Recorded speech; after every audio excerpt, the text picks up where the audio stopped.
আসসালামু আলাইকুম ওয়া রাহমাতুল্লাহি ওয়া বারাকাতুহু ইন্নাল হামদালিল্লাহ নাহমাদুহু ওয়া নুসাল্লি আলা রাসূলিহিল কারীম আম্মা বা'দ। প্রিয় একাদশ ও দ্বাদশ শ্রেণীর শিক্ষার্থীবৃন্দ, আশা করি তোমরা ভালো আছো। আমি এখন ইসলাম শিক্ষা প্রথম পত্রের চতুর্থ অধ্যায়ের পাঠ 13 থেকে একটি ক্লাস গ্রহণ করব। পাঠ 13 হলো, চতুর্থ অধ্যায় হলো ইসলাম ও সমাজ জীবন। পাঠ 13 হলো সমাজে শান্তি ও ন্যায় বিচার প্রতিষ্ঠায় জিহাদের গুরুত্ব ও প্রয়োজনীয়তা। সমাজে শান্তি ও ন্যায় বিচার প্রতিষ্ঠায় জিহাদের গুরুত্ব ও প্রয়োজনীয়তা। ইম্পর্টেন্স অ্যান্ড নিডস অফ জিহাদ two establishing peace and justice in the society. জিহাদ একটি অত্যন্ত গুরুত্বপূর্ণ শব্দ, যেটি কোরআনে এবং হাদিসে অনেকবার এসেছে এবং এটি বিশ্বে একটি আলোচিত এবং অত্যন্ত একটি গুরুত্বপূর্ণ বিষয় হিসেবে বিবেচিত। এটি একটি সালাত, সাওম, হজ, জাকাতের মতো একটি মৌলিক ইবাদতও বটে। কিন্তু এই জিহাদ সম্পর্কে আমাদের সমাজে ভুল ধারণা প্রচলিত আছে। এর সঠিক মর্মার্থ বুঝতে না পেরে অনেকে এর অপপ্রয়োগ করে সমাজে বিশৃঙ্খলা সৃষ্টি করেন, সমাজের শান্তি বিনষ্ট করেন। আশা করি আমরা আজকে এই বিষয়টি পরিষ্কার করার চেষ্টা করব। আসল ইসলামের জিহাদের কনসেপ্টটা কী সেটা আমরা বোঝানোর চেষ্টা করব। পবিত্র কোরআন এবং হাদিস এবং ইসলামী সাহিত্য সম্ভারে এটা বিপুলভাবে আলোচিত একটি বিষয়। মহানবী সাল্লাল্লাহু আলাইহি ওয়াসাল্লাম সাহাবী মুআজ ইবনে জাবালের এক প্রশ্নের উত্তরে বলেছিলেন যে রাসুল আমরি আল ইসলাম, ইসলামী জীবন ব্যবস্থার মূল সূত্র হচ্ছে সালাত ওয়া হুমুদুহুস সালাতু ওয়া যারওয়াতু সানামিহিল জিহাদু।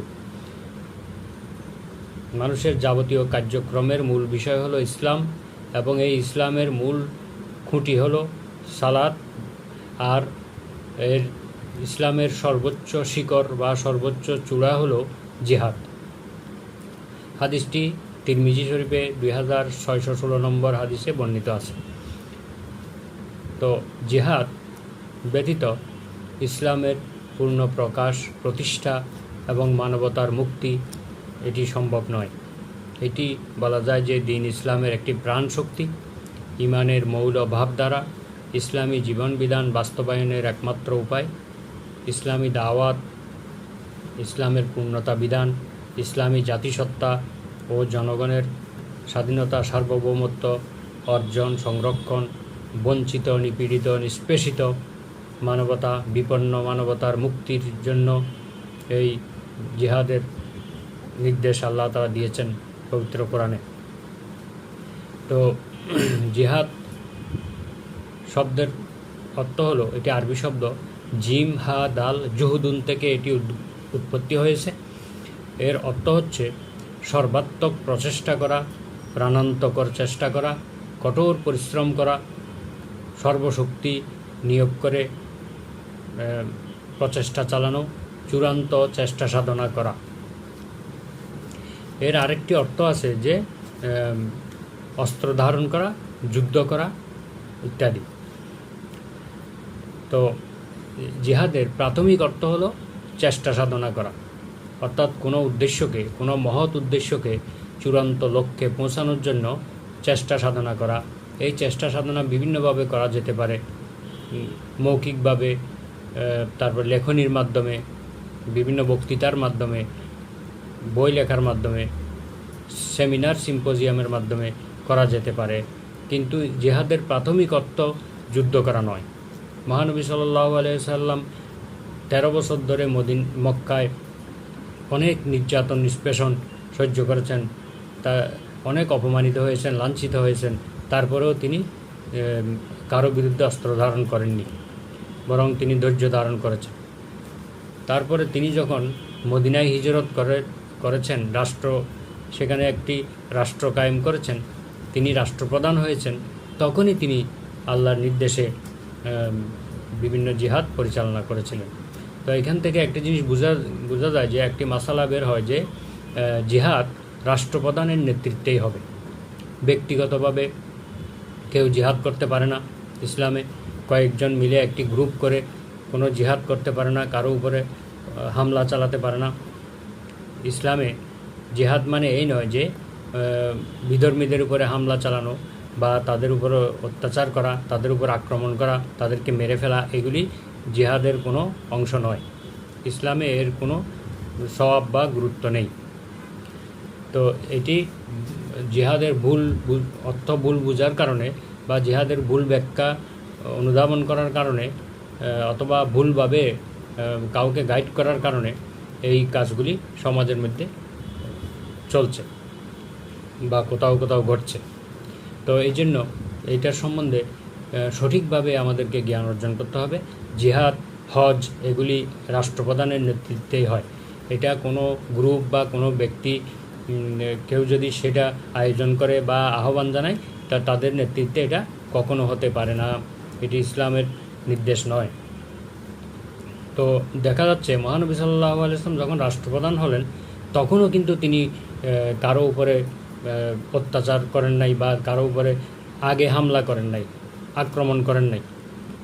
কোনো জাতি গোষ্ঠীর উপরে তিনি যুদ্ধ চাপিয়ে দেননি এবং নিজেই আগ্রাসী হয়ে কোনো জনগোষ্ঠীর উপরে তিনি আক্রমণ চালাননি। যে মক্কা থেকে তিনি বিতাড়িত হয়েছেন, এত অত্যাচার নির্যাতন সহ্য করেছেন, তিনি মদিনায় রাষ্ট্র গঠন করার পরে মক্কার বিরুদ্ধে তিনি যুদ্ধ ঘোষণা করেননি এবং সেখানে তিনি যুদ্ধ করতেও যাননি, আক্রমণও করেননি। বরং তিনি কখন যুদ্ধ করেছেন সেই বিষয়গুলো আমাদের জানতে হবে।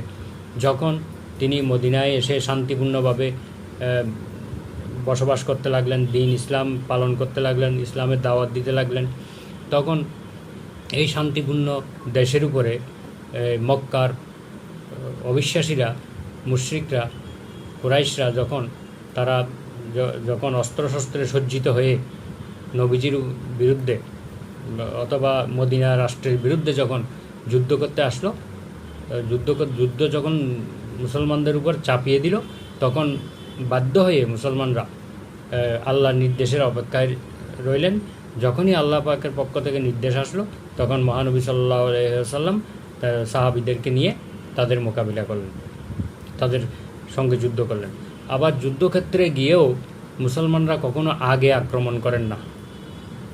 কখনো আক্রমণ করেন না। যখন অবিশ্বাসীদের পক্ষ থেকে বা ইসলামের শত্রুদের পক্ষ থেকে যখনই কোনো আক্রমণ আগে আসবে, তখন সে আক্রমণ প্রতিহত করে মাত্র। এবং ইসলামে এই জিহাদের অনেক নিয়মকানুন রয়েছে যে এই যুদ্ধক্ষেত্রে কখনো নারী, শিশু, বৃদ্ধ, অসুস্থ, নাবালেগ এদের উপরে আক্রমণ করা যাবে না। তারপরে কোনো সম্পদ ধ্বংস করা যাবে না, ইত্যাদি অনেক ধরনের নিয়ম রয়েছে। তো মোট কথা হলো যে ইসলামের জিহাদ রাষ্ট্রপ্রধানের নেতৃত্বে হবে। কোনো গ্রুপ বা কোনো ব্যক্তিবর্গ এই জিহাদের আহ্বান করতে পারে না এবং তারা জিহাদের ডাক দিতে পারে না।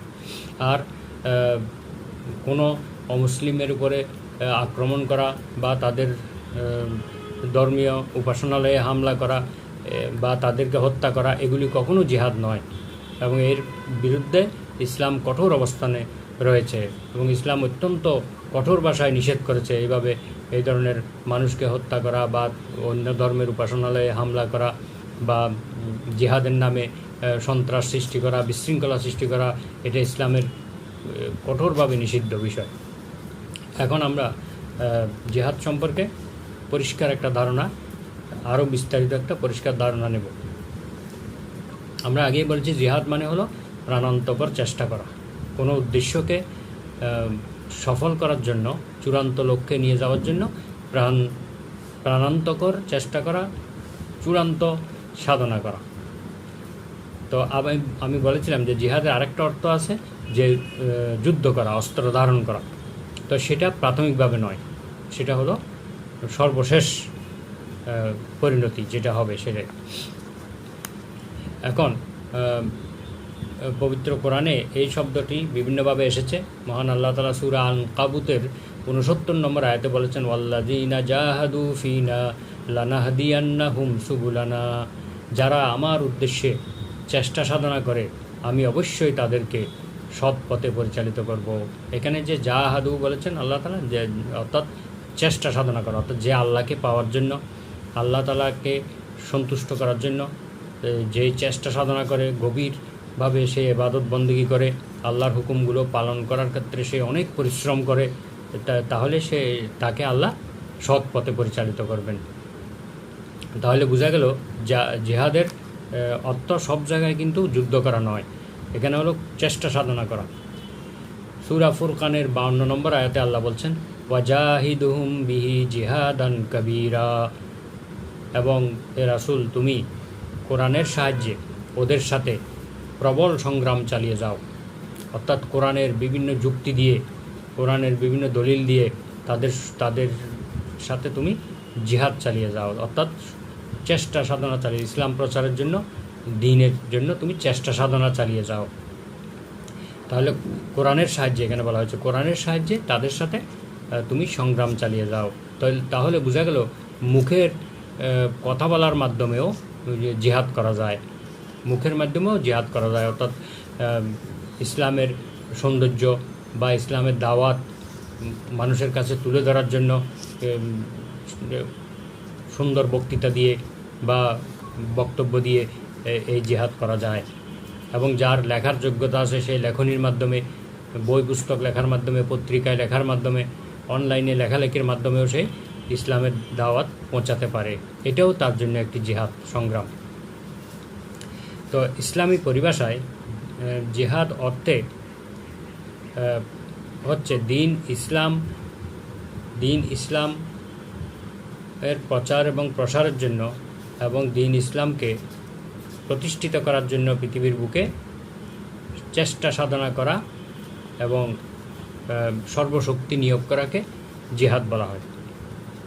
সম্পদ দিয়ে, জীবন দিয়ে, মুখের ভাষা ও সাহিত্য ইত্যাদি শক্তি প্রয়োগ করে যাবতীয় চেষ্টা চালানোকে জিহাদ বলা হয়। তো টাইপস অফ জিহাদের প্রকারভেদ। জিহাদকে সাধারণত পবিত্র কোরআন এবং হাদিসের ভাষ্য অনুসারে দুইটি শ্রেণীতে বিভক্ত করা হয়েছে।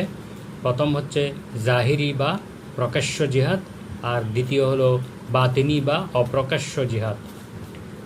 জাহিরি জিহাদ সেটা হলো যে প্রকাশ্যভাবে যুদ্ধ করা, যেটা বলেছিলাম একটু আগে, যে যখন মুসলমানরা শান্তিপূর্ণভাবে বসবাস করে, নিজ নিজ ধর্ম পালন করে, তখন যদি অতর্কিতভাবে অথবা গোপনীয়ভাবে অথবা ঘোষণা দিয়ে যখন কোনো কাফির, মুনাফিক বা মুশরিক এরা যদি মুসলমানদের উপরে আক্রমণ চালায় বা যুদ্ধ করতে আসে তাদের সাথে, তখন মুসলমানরা তাদের প্রতিরোধ করবে বা সেটার জবাব দিবে। এটা হলো প্রকাশ্য জিহাদ। তো যুদ্ধ করতে গেলে সাধারণত প্রকাশ্যভাবে অস্ত্র ধারণ করতে হয় এবং সেখানে অস্ত্রের ব্যবহার হয়, তাই এটাকে প্রকাশ্য জিহাদ বা জাহেরি জিহাদ বলা হয়েছে। আমি একটু আগে বলেছি যে এই যুদ্ধ রাষ্ট্রপ্রধানের নেতৃত্বে হবে। রাষ্ট্রপ্রধান যখন আহ্বান জানাবে দেশবাসীর কাছে যে আমরা জিহাদ করব অমুক দেশের সঙ্গে বা অমুক গোষ্ঠীর সঙ্গে, তখন জনগণ সেই জিহাদে স্বতঃস্ফূর্তভাবে যোগ দেবেন এবং সেখানে যুদ্ধ হবে। এটা হলো জাহেরি জিহাদ। এই ব্যাপারে মহান আল্লাহ তাআলা ঘোষণা করেছেন, ইয়া আইয়ুহান নাবিয়্যু জাহিদিল কুফারা ওয়াল মুনাফিকিনা ওয়াগলুজ আলাইহিম।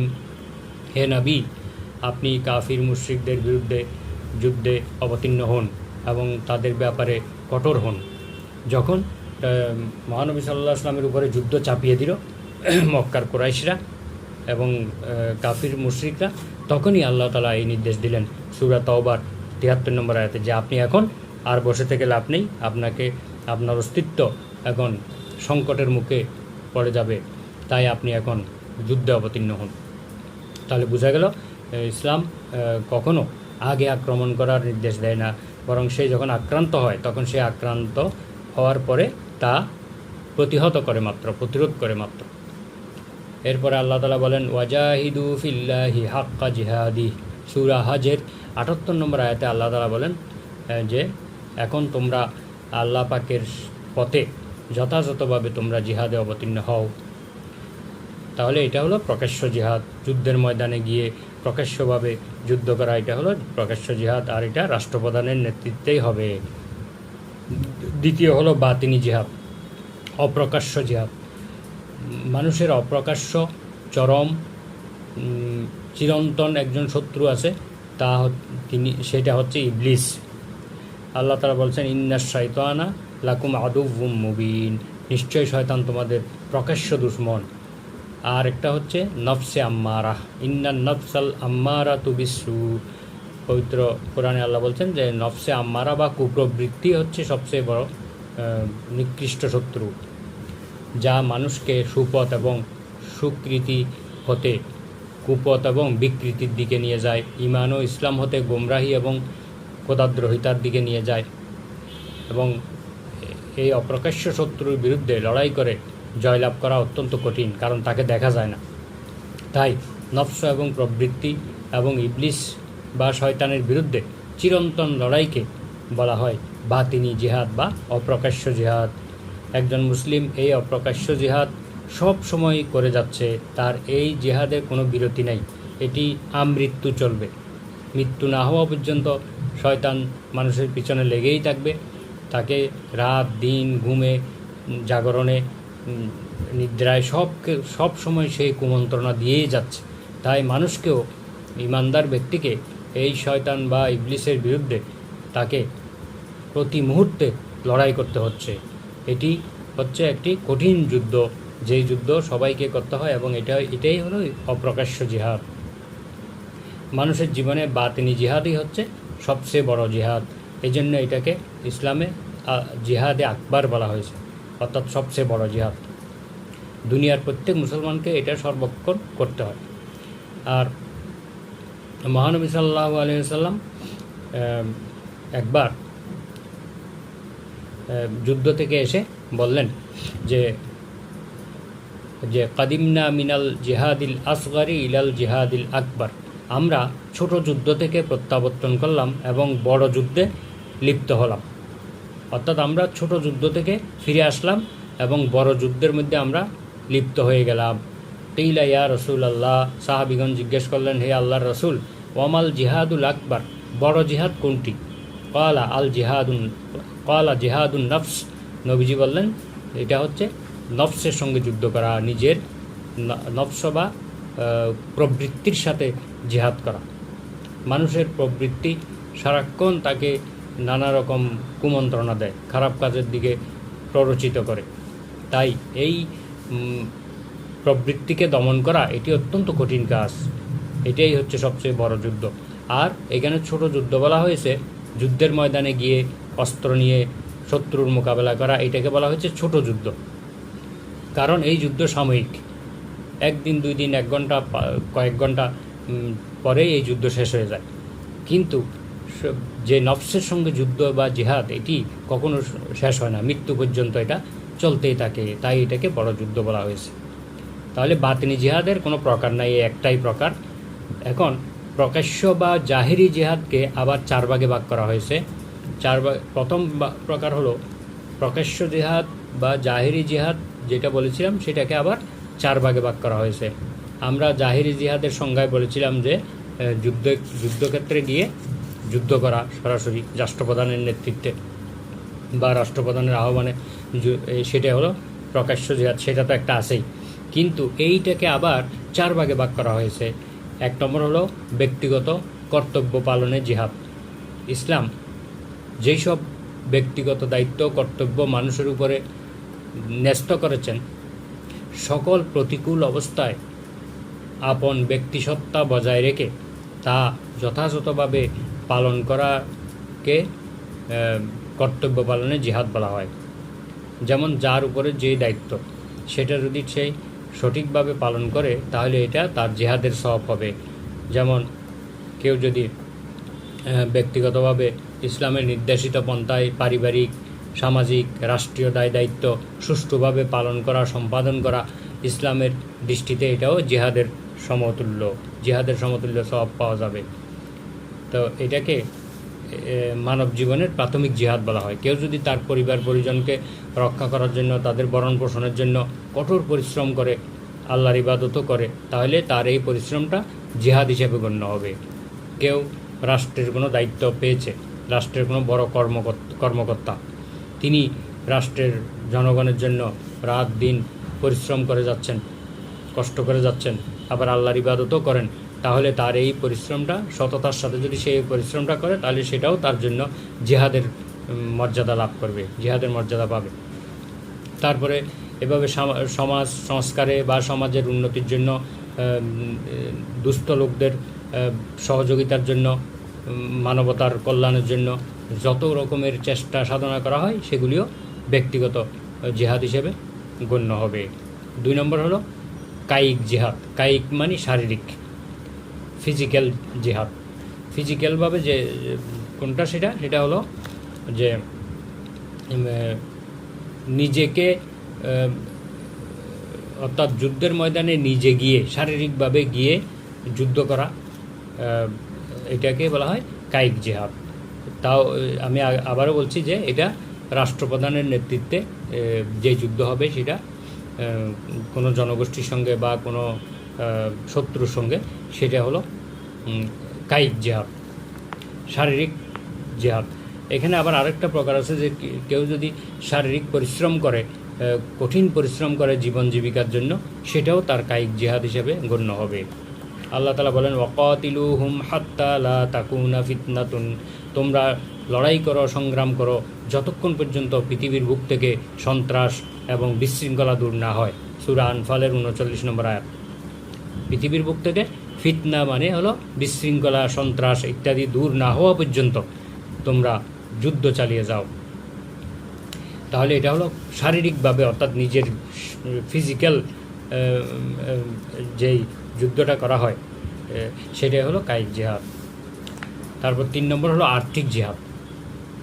আল্লাহর দ্বীনের জন্য যদি অর্থ ব্যয় করা হয়, দ্বীনের উন্নতির জন্য, দ্বীনের প্রচারের জন্য, দ্বীনের প্রতিষ্ঠার জন্য, যখন ধন সম্পদ দিয়ে কেউ সহযোগিতা করে, তাহলে সেটা তার জন্য আর্থিক জিহাদ হিসেবে গণ্য হবে।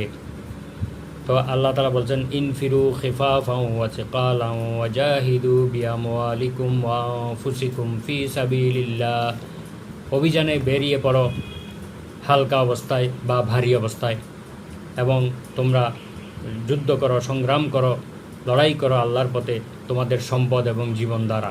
তাহলে বোঝা গেল, সম্পদ দিয়েও কেউ যদি যুদ্ধে যেতে না পারে, তাহলে সে যদি যোদ্ধাদেরকে আর্থিকভাবে সহযোগিতা করে, সম্পদ দিয়ে সহযোগিতা করে, তাহলে সেটা তার জন্য আর্থিক জিহাদ হিসেবে গণ্য হবে। 4 নম্বর হলো বুদ্ধিবৃত্তিক, ইন্টেলেকচুয়াল জিহাদ, বুদ্ধিভিত্তিক জিহাদ। যাদের জ্ঞান আছে, বুদ্ধি আছে, দক্ষতা আছে, সে যদি তার বুদ্ধি, বিবেক এবং তার লেখনী, বক্তৃতা ইত্যাদির মাধ্যমে যদি সেই ইসলামের প্রচার প্রসার এবং ইসলামের প্রতিষ্ঠার জন্য কাজ করেন, তাহলে সেটা তার জন্য বুদ্ধিভিত্তিক জিহাদ হবে, বুদ্ধিভিত্তিক জিহাদ হিসেবে গণ্য হবে। তো সমাজে ন্যায় বিচার প্রতিষ্ঠায় জিহাদের গুরুত্ব ও প্রয়োজনীয়তা। ইম্পর্টেন্স অ্যান্ড রিকোয়ারমেন্টস অফ জিহাদ in establishing justice in society.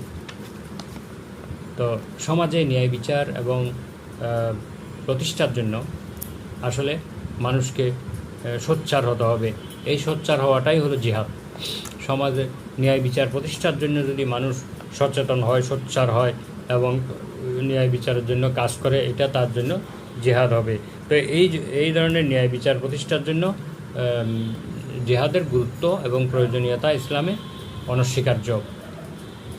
আল্লাহর এই পৃথিবীতে আল্লাহর দ্বীন প্রতিষ্ঠা করা, এটি একটি মহৎ ইবাদত। আল্লাহ তাআলা বলেছেন, আন আকিমুদ্দিন ওয়ালা তাতাফাররাকু ফিহি, তোমরা আমার দ্বীনকে প্রতিষ্ঠিত করো, এই ব্যাপারে তোমরা পরস্পর বিচ্ছিন্ন হইও না, ঐক্যবদ্ধভাবে তোমরা এই কাজটি করো। তো এখন এই সমাজে ন্যায় বিচার প্রতিষ্ঠা করতে গেলে জিহাদের প্রয়োজনীয়তা রয়েছে। এক নম্বর হচ্ছে আল্লাহর কালিমাকে সমুন্নতকরণ। পৃথিবীর বুকে মহান আল্লাহ যেহেতু সর্বশ্রেষ্ঠ, তিনিই আমাদের প্রতিপালক, তিনি আমাদের জীবন মৃত্যুর মালিক, আমরা তারই কাছে মাথা নত করি। সুতরাং তার বাণী এই পৃথিবীর সর্বোচ্চ এবং সর্বশ্রেষ্ঠ হিসেবে আমাদেরকে প্রতিষ্ঠিত করতে হবে। তার বাণীকেই সবার আগে অগ্রাধিকার দিতে হবে এবং সর্বশ্রেষ্ঠ হিসেবে গণ্য করতে হবে। তো এই জন্য এই বাণীকে সমুন্নত করার জন্য চেষ্টা সাধনা চালানো, প্রচেষ্টা চালানো, এটি হলো এটাও জিহাদের অন্তর্ভুক্ত এবং এটার গুরুত্ব অপরিসীম। মহান আল্লাহ তাআলা বলেন, হুয়াল্লাযী আরসালা রাসূলাহু বিল হুদা ওয়া দীনিল হাক্কি লিইয়ুযহিরাহু আলাদ-দীনি কুল্লিহি। তিনি সেই মহান সত্তা আল্লাহ, যিনি তার রসুলকে সত্য পথের দিশা এবং একমাত্র সত্য দিন দিয়ে পাঠিয়েছেন, যেন তিনি সকল অন্যান্য দিনের উপরে যেন তিনি ইসলামকে বিজয়ী করতে পারেন, পৃথিবীর বুকে যেন বিজয়ী করতে পারেন। সূরা সাফের 9 নম্বর আয়াতে বলা হয়েছে। তাহলে বোঝা গেল যে আল্লাহর বাণীকে, আল্লাহর দ্বীনকে সমুন্নত করার জন্য, শ্রেষ্ঠ হিসেবে প্রমাণ করার জন্য মানুষকে চেষ্টা সাধনা করতে হবে এবং এই চেষ্টা সাধনার গুরুত্ব অপরিসীম। তারপর দ্বিতীয় হচ্ছে আল্লাহর দ্বীনকে প্রতিষ্ঠিত করা। পৃথিবীর বুকে আল্লাহর দ্বীনকে সুপ্রতিষ্ঠিত করার জন্য যাবতীয় বাধা এবং প্রতিকূল অবস্থা দূরীকরণের চেষ্টা সাধনা চালানো, এটারও যথেষ্ট গুরুত্ব রয়েছে। কারণ শয়তান আমাদের পিছনে সবসময় লেগে আছে। সে চায় যে আল্লাহ তাআলার বিধান পৃথিবীতে মানা না হোক, আল্লাহ তাআলার বিধানকে মানুষ অমান্য করুক, বেশি বেশি মানুষ জাহান্নামে যাক। তো সেই জন্য একদল মানুষকে সব সময় চেষ্টা সাধনা চালিয়ে যেতে হবে, মানুষকে সৎ পথের দিকে আহ্বান করতে হবে এবং আল্লাহর দ্বীন যেন সকলে মেনে চলে। সব মানুষ যদি আল্লাহর বিধানকে মেনে চলে, তাহলে দ্বীন অটোমেটিক প্রতিষ্ঠিত হয়ে যাবে।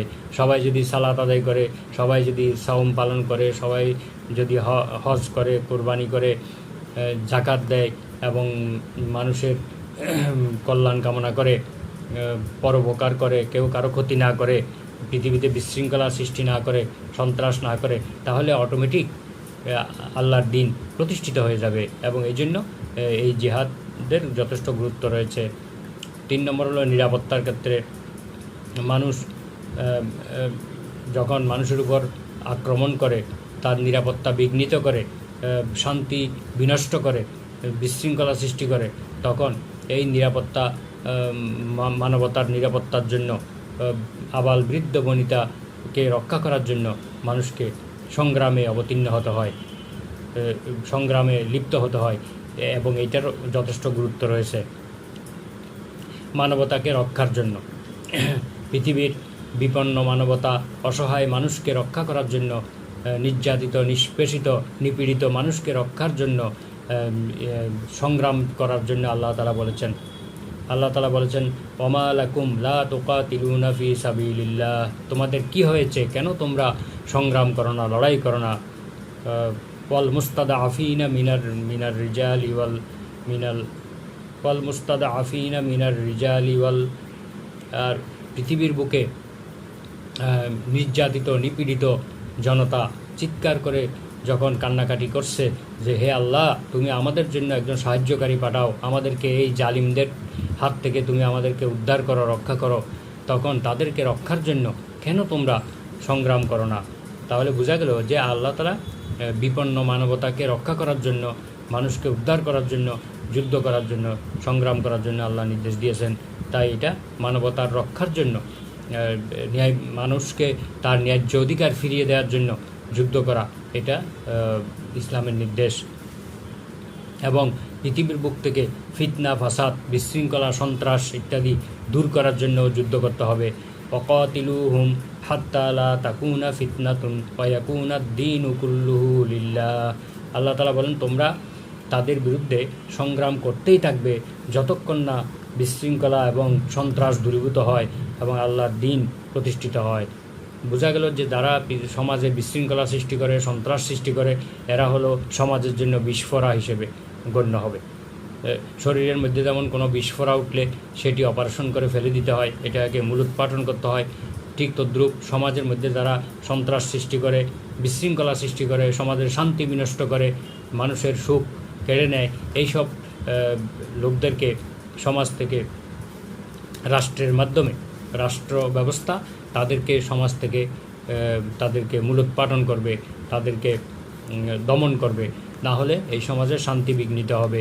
এবং এটাই আল্লাহ তাআলা নির্দেশ দিয়েছেন, এটাও জিহাদের অন্তর্ভুক্ত এবং সমাজে ন্যায় বিচার প্রতিষ্ঠার জন্য এটাও অত্যন্ত গুরুত্বপূর্ণ। তারপর হচ্ছে মাতৃভূমিকে রক্ষা করা। মাতৃভূমিতে যদি কোনো আক্রমণ হয়, কোনো বহিঃশক্তি দ্বারা যদি মাতৃভূমি আক্রান্ত হয়, কেউ যদি মাতৃভূমির কোনো জমি জবরদখল করে নেয় অথবা মাতৃভূমির অধিবাসীদের উপরে যদি নিপীড়ন নির্যাতন চালায়, তাদের অধিকার থেকে বঞ্চিত করে, তাদের উপরে অত্যাচার নির্যাতন চালায়, তাহলে এই মাতৃভূমিকে শত্রুমুক্ত করার জন্য এবং এই মাতৃভূমির স্বাধীনতা সার্বভৌমত্বকে রক্ষার জন্য প্রতিটি নরনারীর উপরে তখন যুদ্ধ করা ফরজ হয়ে যায়। রাষ্ট্রপ্রধানের আহ্বানে তখন সবাইকে যুদ্ধে ঝাঁপিয়ে পড়তে হবে এবং মাতৃভূমিকে রক্ষা করতে হবে, এটাও জিহাদের অন্তর্ভুক্ত।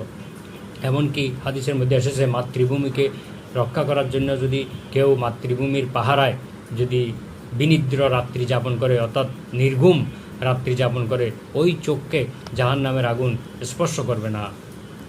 এভাবে তাদের ব্যাপারে সুসংবাদ দেওয়া আছে। তারপরে হচ্ছে পারলৌকিক শাস্তি থেকে মুক্তির ক্ষেত্রে, পরকালে কঠিন শাস্তি থেকে রক্ষার জন্য আল্লাহ তাআলার পথে জিহাদের গুরুত্ব রয়েছে। মহান আল্লাহ তাআলা বলেন, হাল আদুল্লুকুম আলা তিজারাতিন তুনজিকুম মিন আযাবিন আলিম। আমি কি তোমাদেরকে এমন একটি ব্যবসার কথা বলবো না, যে ব্যবসাটি করলে তোমরা পরকালে কঠিন শাস্তি থেকে রক্ষা পাবে। তুমিনুনা বিল্লাহি ওয়া রাসূলিহি ওয়া তুজাহিদুনা ফি সাবিলিহি। তোমরা আল্লাহর প্রতি ঈমান আনবে, রাসূলের প্রতি ঈমান আনবে এবং আল্লাহর পথে তোমরা সংগ্রাম করবে, লড়াই করবে। তাহলে এখানে আল্লাহ তাআলা ব্যবসার কথা বলেছেন এই জন্য যে মানুষ ব্যবসার কথা বললে খুব বেশি আকৃষ্ট হয়, আর আরব দেশের লোকেরা তখন ব্যবসার প্রতি খুব বেশি মনোযোগী ছিল। তাই ব্যবসার কথা বললে মানুষ আকৃষ্ট হয়। যে কোনো লোক যদি বলা হয় যে একটা ভালো ব্যবসা আছে, তখন সে খুবই আকৃষ্ট হয় এটার দিকে। তাই আল্লাহ তাআলা মানুষের স্বভাব অনুযায়ী তাদেরকে ব্যবসার কথা বলেছেন, যে যেন সেই এটার দিকে আকৃষ্ট হয়। আর এই ব্যবসার পুঁজি হলো তিনটা। এই ব্যবসাটা করলে কঠিন শাস্তি থেকে আর রক্ষা পাওয়া যাবে। একটা হলো আল্লাহর প্রতি ঈমান, আল্লাহর এবং রাসূলের প্রতি ঈমান। তার মানে আল্লাহর প্রতি ঈমান এনে তার যাবতীয় বিধিবিধানকে মানতে হবে, রাসূলের প্রতি ঈমান এনে মহানবী সাল্লাল্লাহু আলাইহি ওয়াসাল্লামের সমস্ত আদেশ নিষেধ, তার সুন্নত সবগুলো পালন করতে হবে। তারপরে 3 নম্বর পুঁজি হলো আল্লাহর পথে জিহাদ। যেই কথাগুলো আমরা বলেছি, মানবতাকে রক্ষার জন্য, মাতৃভূমিকে রক্ষার জন্য, মানবতার নিরাপত্তার জন্য, আল্লাহর দ্বীনকে সমুন্নত করার জন্য, এইসব ক্ষেত্রে মানুষকে চেষ্টা সাধনা, কঠোর প্রচেষ্টা সাধনা চালিয়ে যাওয়াকে জিহাদ বলা হয় এবং এটি ন্যায় বিচারের প্রতিষ্ঠার জন্য একান্ত গুরুত্বপূর্ণ। তারপরে মর্যাদা লাভে, যারা সমাজের এইসব ক্ষেত্রে জিহাদ করবে তাদের মর্যাদা আল্লাহ তাআলা বাড়িয়ে দেবেন এবং তাদেরকে শ্রেষ্ঠত্ব দান করবেন আখিরাতে। এই ব্যাপারে পবিত্র কোরআনে আল্লাহ তাআলা বলছেন, ওয়ালা তাকুলু লিমান ইউকতালু ফি সাবিলিল্লাহি আমওয়াত। যারা আল্লাহর পথে জীবন দিয়েছে তোমরা তাদেরকে মৃত বলো না, বাল আহিয়াউন, বরং তারা জীবিত, কিন্তু তোমরা তা বুঝতে পারো না। অন্য আয়াত আছে, তারা আল্লাহর পক্ষ থেকে রিজিক প্রাপ্ত হয়। তাহলে আল্লাহ তাআলার কাছে অনেক মর্যাদা রয়েছে যারা জিহাদ করবে তাদের। এরপর হচ্ছে আল্লাহর সন্তুষ্টি লাভে, যারা সমাজের এই সমস্ত পরিবর্তনের জন্য, সমাজের শান্তি নিরাপত্তা নিশ্চিত করার জন্য জিহাদ করবে, তাদেরকে আল্লাহ তাআলা ভালোবাসেন। আল্লাহ তাআলা বলেন, ইন্নাল্লাহা ইউহিব্বুল্লাযীনা ইউকাতিলুনা ফি সাবিলিহি সাফফান কাআন্নাহুম বুনিয়ানুম মারসুস। যারা আল্লাহর পথে সংগ্রাম করবে সারিবদ্ধভাবে, সুদৃঢ় প্রাচীরের মতো সারিবদ্ধ হয়ে যারা সংগ্রাম করবে, আল্লাহ তাদেরকে ভালোবাসেন। সূরা সফের 3 নম্বর আয়াতে এটি উল্লেখ রয়েছে। তারপরে পাপ মোচন এবং জান্নাত লাভে, যারা সমাজের এই সমস্ত বিশৃঙ্খলা দূর করার জন্য, সন্ত্রাস দূর করার জন্য, মানবতার নিরাপত্তার জন্য সংগ্রাম করবে, তাদেরকে আল্লাহ তাআলা তাদের গুনাহগুলো মাফ করে দেবেন এবং তাদেরকে জান্নাত দান করবেন। আল্লাহ তাআলা বলেন, ইয়াগফির লাকুম যুনুবাকুম ওয়া ইউদখিলকুম জান্নাত। তা আমি তাদের গুনাহগুলো মাফ করে দেব এবং তাদেরকে জান্নাতে প্রবেশ করাবো। পরিশেষে বলা যায়, চির সত্য সুন্দর শান্তি এবং মুক্তির দিন ইসলামী জীবন ব্যবস্থা প্রতিষ্ঠা করে মহান আল্লাহ তাআলার সন্তুষ্টি অর্জন করার ক্ষেত্রে জিহাদের প্রয়োজনীয়তা এবং গুরুত্ব অপরিসীম। এরপরে মানবতার মুক্তি, মানবতার শান্তি, নিরাপত্তা রক্ষাকল্পে, বিপন্ন মানবতাকে উদ্ধারকল্পে, নির্যাতিত, নিপীড়িত, নিষ্পেষিত মানবতার কল্যাণের জন্য, মুক্তির জন্য, তাদেরকে উদ্ধার করার জন্য জিহাদের গুরুত্ব অপরিসীম। ইসলামের এই জিহাদ অত্যন্ত একটি ব্যাপক ব্যাখ্যা সাপেক্ষ একটি শব্দ। এটিকে শুধুমাত্র যুদ্ধ করার ক্ষেত্রে ব্যবহার করলে হবে না, বরং এটিকে বিভিন্ন ক্ষেত্রে এটাকে ব্যবহার করতে হবে। যেভাবে আমরা বিস্তারিত আলোচনা করেছি, জিহাদের প্রকারভেদগুলোতে আমি বিস্তারিত আলোচনা করেছি, এগুলো ভালোভাবে অনুধাবন করতে হবে, তারপরে এই জিহাদের উপরে আমল করা যাবে। কিন্তু এটা না বুঝে কারো কথায় প্ররোচিত হয়ে জিহাদের নামে কোনো সন্ত্রাস এবং কোনো বিশৃঙ্খলা সৃষ্টি করা যাবে না। এটি দ্বারা কোনো সওয়াব তো হবেই না, বরং আখেরাতে জাহান্নামে যেতে হবে। সুতরাং জিহাদের অর্থ সঠিকভাবে বুঝে এর ব্যবহার করতে হবে। এর অপপ্রয়োগ করলে কেউ কোনো সওয়াব পাবে না, বরং তাদেরকে আরও কঠিন শাস্তি পেতে হবে। যেভাবে আল্লাহ এবং আল্লাহ রসুল এই জিহাদকে শব্দটিকে ব্যবহার করেছেন, এর উপর আমল করেছেন, ঠিক আমাদেরকেও সেইভাবে আমল করতে হবে, অন্যথায় আমরা কোনো সওয়াব পাব না। এখানে জিহাদ শব্দের অর্থ কী, জিহাদের প্রকারভেদ, তারপরে সমাজে ন্যায় বিচার প্রতিষ্ঠায় জিহাদের গুরুত্ব প্রয়োজনীয়তা, এই প্রশ্নগুলো তোমরা শিখে ফেলবে। তো আজকের ক্লাস এখানেই শেষ করলাম। আগামীতে ইনশাআল্লাহ আবারও দেখা হবে। সুবহানাকা আল্লাহুম্মা ওয়া বিহামদিকা আশহাদু আল্লা ইলাহা ইল্লা আনতা আস্তাগফিরুকা ওয়া আতুবু ইলাইক। আসসালামু আলাইকুম ওয়া রাহমাতুল্লাহি ওয়া বারাকাতুহু।